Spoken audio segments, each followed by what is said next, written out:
सोचिए, एक ऐसी रात जब अंधेरा बहुत गहरा हो और हवा में एक अजीब सी खामोशी। ये रात एक जश्न के लिए थी, लेकिन यही रात एक खौफनाक इंतकाम की दास्तान बन गई। ये अल्फाज ये किसी आम गुस्से के नहीं हैं। नहीं, ये उस रूह की पुकार है जिसे पहले तो धोखा मिला, फिर उसे बिल्कुल तन्हा छोड़ दिया गया और आखिर में जान से मार दिया गया। तो सवाल ये है कि आखिर एक बर्थडे पार्टी एक माफूकल फितरत यानी कि गैर फितरी इंतकाम की वजह कैसे बन गई? चलें इस कहानी की तह तक जाते हैं और देखते हैं कि खुशी का दिन इतनी भयानक दास्तान में कैसे बदला। इस इंतकामी चुड़ैल को समझने के लिए हमें पहले रानी से मिलना होगा, उस औरत से जो वो मरने से पहले थी, और उसके दर्द को समझना होगा। रानी जो थी एक बहुत बड़ी कंपनी में काम करती थी, कामयाब थी, पैसे थे, लेकिन उस शहर में बिल्कुल अकेली थी। उसका कोई नहीं था। पैसा तो आप जानते हैं बहुत था, लेकिन तन्हाई का इलाज थोड़ी होता है पैसा। तो अपनी सालगिरह पर रानी ने सोचा कि इस तन्हाई से लड़ने की एक आखिरी कोशिश की जाए। उसका प्लान सिंपल था, पैसे के जोर पर अपने लिए जश्न मनवाना और शायद कुछ दोस्ती खरीद लेना। लेकिन हुआ क्या, उसकी सारी उम्मीदें टूट के बिखर गईं। उसकी बर्थडे के दिन एक भी शख्स उसकी पार्टी में नहीं आया। क्यों? क्योंकि पूरा का पूरा ऑफिस उसकी एक कॉलीग पूजा की पार्टी में चला गया। इत्तेफाक से पूजा की बर्थडे भी उसी दिन थी।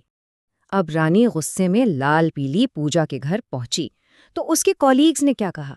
उन्होंने सीधा उसके मुंह पर ताना मारा और ये अल्फाज बिल्कुल एक खंजर की तरह उसके दिल में उतर गए। बेइज्जती और गुस्से से भरी हुई रानी अपने घर वापस आई। उसका दिल बस इंतकाम की आग में जल रहा था, लेकिन इस बेचारी को क्या पता था कि घर पर उसका इंतजार इससे भी कई गुना बदतर चीज कर रही थी। इस वक्त तो बस उसका खून खोल रहा था। इन सबको नौकरी से निकलवा दूंगी। वो उन्हें बर्बाद करने के प्लान बना रही थी, ये जाने बिना कि बर्बाद तो वो खुद होने वाली है। और फिर अचानक दूसरे कमरे से एक आवाज आई। इसके घर में कोई और भी था। अंदर कौन था? शहर के दो बदनाम चोर, चिंटू और मंटू। जैसे ही रानी ने चीखने की कोशिश की, उन्होंने उसे चुप कराने के लिए चाकू निकाल लिया। हाथापाई शुरू हुई और वही चाकू गलती से सीधा रानी के जिस्म में उतर गया। जमीन पर गिरते हुए उसके दिमाग में बस एक ही ख्याल था, एक अधूरी ख्वाहिश। उसका जश्न उसकी मौत बन चुका था। लेकिन कहानी यहाँ खत्म नहीं होती। असल में रानी की मौत उसका अंजाम नहीं थी, ये तो एक नई और बहुत ही खौफनाक शुरुआत थी। उसकी रूह को सुकून कहाँ मिलना था? दर्द, गुस्से और नफरत ने उसे एक इंतकामी चुड़ैल बना दिया था, और अब वो बदला लेने आ रही थी। रानी की रूह ने उन चोरों को पकड़ा और घसीटती हुई सीधा पूजा के घर ले आई। वहां जश्न अभी भी चल रहा था, लेकिन एक ही पल में वो सारे कह चीखों में बदल गए। जैसे ही मेहमानों ने उसकी भयानक शक्ल देखी, उनकी तो रूह कांप गई। रानी ने उन्हें सब कुछ बताया कि कैसे उन सब ने मिलकर उसे धोखा दिया था। लेकिन उसने उन्हें मारा नहीं, उसने उन्हें इससे भी बदतर सजा दी। उसने सबको मजबूर किया कि वो पूजा को छोड़कर भाग जाएं और दोबारा कभी भी उससे बात ना करें, बिल्कुल वैसे ही जैसे उन्होंने रानी को अकेला छोड़ दिया था। तो अब पूजा की पार्टी बर्बाद हो गई थी। सब लोग उसे छोड़कर जा चुके थे, लेकिन बदला लेने के बावजूद रानी की रूह को चैन नहीं मिला।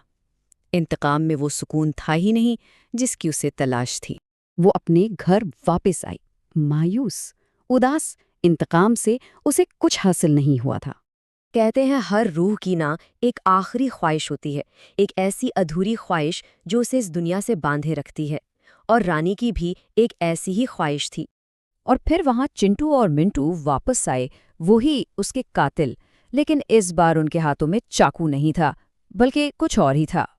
उन्होंने रानी से कहा, आज तुम्हारी सालगिरह थी, हम तुम्हारे साथ मनाना चाहते हैं, बस इतना ही।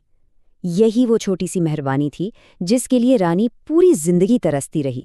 इस एक छोटे से केक ने वो कर दिखाया जो वो ग्रैंड होटल और लाखों के खाने ना कर सके। रानी की आखिरी ख्वाहिश पूरी हो चुकी थी। आखिरकार उसे सुकून मिल गया। और जाते जाते उसने अपनी सारी दौलत इन चोरों के नाम कर दी ताकि उन्हें फिर कभी चोरी करने की ज़रूरत न पड़े। तो सोचिए, क्या वो वाकई इंतकाम चाहती थी या बस अपनी सालगिरह पर अकेला नहीं रहना चाहती थी? ये कहानी हमें यही सोचने पर मजबूर करती है कि कभी-कभी सबसे बड़ा खौफ भूतों का नहीं, बल्कि तन्हाई का होता है।